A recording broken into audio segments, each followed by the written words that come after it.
Isang magandang araw na naman po mga kasaka. Kamusta po kayo? Ako po muli ito, ang inyong agriculturist. Sumasaludo sa magsasakang Pilipino para sa Pilipino. So for today's video mga kasaka, samahan niyo po ako dahil gusto ko pong ipakita sa inyo yung aplikasyon nito pong ating bagong fertilizer. Ano po? Ito pong Cocolibidal. Ito pong Cocolibidal ay isa po sa mga fertilizer na gamit po sa ibang bansa at ngayon po ay nandito na nga po sa Pilipinas. Ito pong Cocolibidal, ito po ay meron pong NPK at ang napakaganda po dito ay napakarami po nitong special nutrients. Actually, ito pong Cocolibidal ay iblinag ko na po at naipost na po natin sa ating YouTube channel. Ito po yung kanyang thumbnail at ilalagay ko po yung link sa description or sa comment section para inyo pong mapanood. Ito pong Cocolibidal ay meron pong NPK din at yung special nutrients niya po ay napakarami katulad po ng meron po siyang molasses fermentation, meron pong iba't ibang klase ng bacillus, meron po siyang chitin, meron po siyang seaweed extract at meron din po siyang fish protein at napakarami pa pong mga special nutrients ang tinataglay nito. Kung tayo po ay mag-a-apply nito sa isang hektarya, kung tayo po ay gumagamit ng mga synthetic na abono katulad po ng mga urea, ammonium chloride, moreto potash at ay makailangan lang po tayo ng 2 bag nito. Pwede po natin itong i-apply, isabay.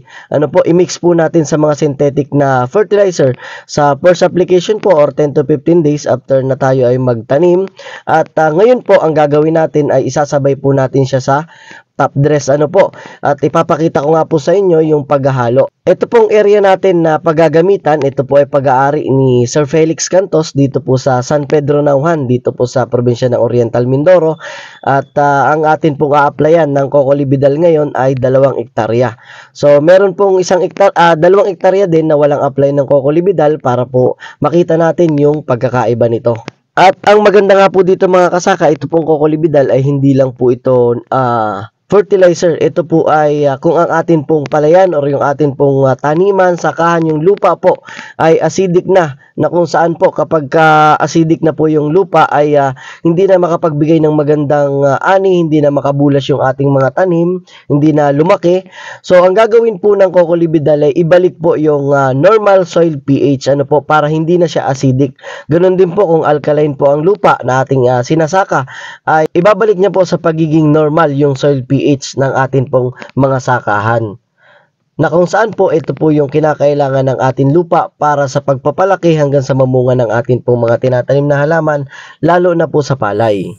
At ito na nga po mga kasaka, nakikita nyo po ito pong pagmimix natin ng 2 bag ng 17017 at ito pong ating pong Cocolibidal. Ito pong ating Cocolibidal, ito po ay 20 kilos lamang po kaya napakadaling dalhin ito kung tayo po ay bibili sa atin po mga suking agricultural supply. Bagaman po, baka sabihin ninyo ay 20 kilos lang, sapat po ba ito para sa 1 hektaryang palayan? Opo, yung mga tinataglay po nitong nutrients ay sapat na po para sa 1 hektarya natin pong palayan.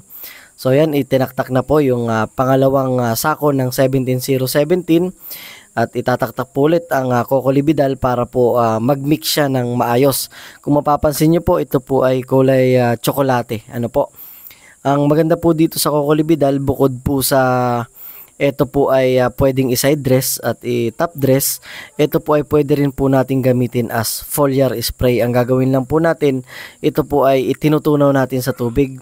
Sa isang knapsack sprayer po or 16 liters na tubig na atin pong ginagamit ay mga kailangan lang po tayo ng 50 grams para sa isang 16 liters na pampoliar spray sa atin pong palayan. So hinahalo po natin ng ayos para maganda po yung pagkakadistribute ng atin pong Cocolibidal para po equal kapag ito ay ating isinabog po sa atin pong palayan. Ang ginagawa po nitong isang napakaganda, syempre ay tinutulungan po yung atin pong palay na maabot yung maximum na ani or yung potential yield po. For example po, halimbawa, ang atin pong hybrid na itinatanim ay umaani ng 13 metric tons.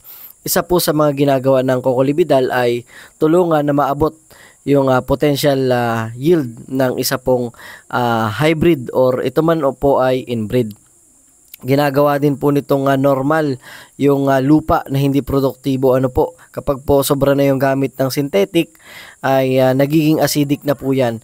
pag acidic po ang ating lupa ay yan po ay nagkukos ng stunted growth or yung nababansot po yung ating halaman, hindi po nagsusuwi ng maganda at ang isa lang po ang pupuntahan niyan, hindi siya magbibigay ng magandang bunga at ito po yung magkukos kaya mababa po ang ani natin,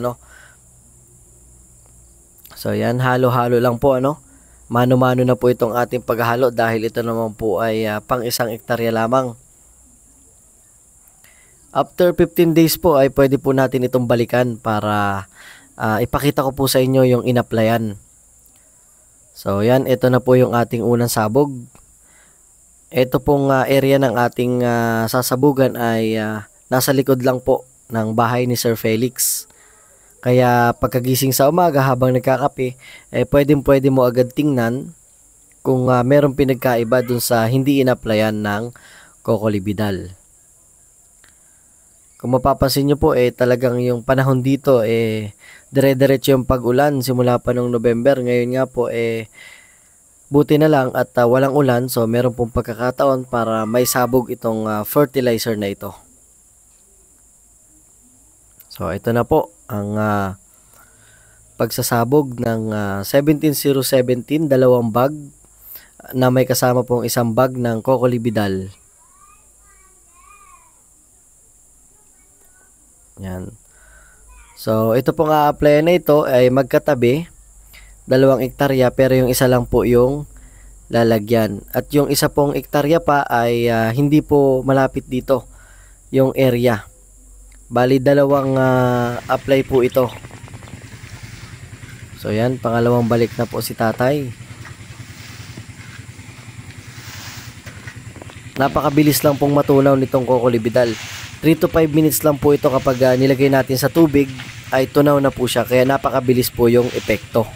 So ayan po mga kasaka, nakita po natin, nakita po ninyo kung paano po ang pag-apply at pag-mix ng Cocolibidal sa synthetic at sana po sa banda-banda dyan, kung maging available po sa mga suki ninyong agricultural supply, ay makagamit po kayo nito. Ito pong Cocolibidal, ito po ay 20 kilos lang. Kaya kapag bumili po kayo at kung ito ay dadalhin nyo sa field, ay hindi po gaanong mabigat. Bagaman ganun po, 20 kilos ay sapat na po yung mga nutrients na tinataglay nito para po sa 1 hektarya nating palayan.